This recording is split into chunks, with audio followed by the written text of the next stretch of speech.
I think that's a mistake.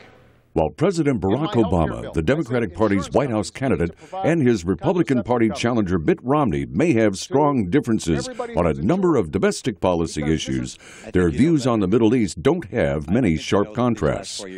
Both presidential candidates voiced support for the Arab Spring, a popular uprising in Arab nations that has toppled autocratic governments in Tunisia, Libya, and Egypt.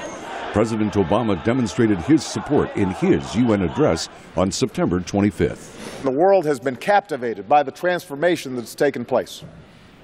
And the United States has supported the forces of change.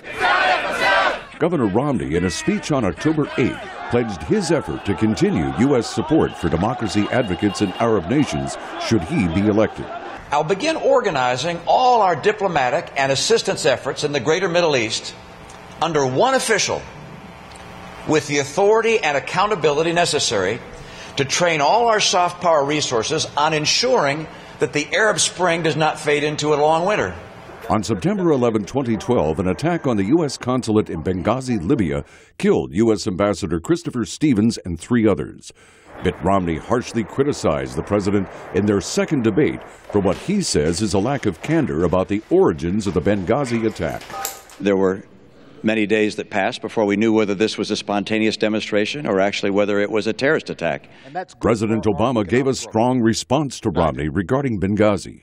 The day after the attack, Governor, I stood in the Rose Garden and I told the American people and the world that we were going to find out exactly what happened, that this was an act of terror, and I also said that we're going to hunt down those who committed this crime.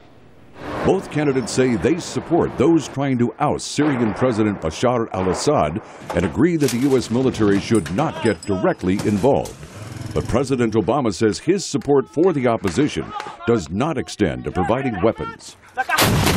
We have to do so making absolutely certain that we know who we are helping, that we're not putting arms in the hands of folks who eventually could turn them against us or our allies in the region.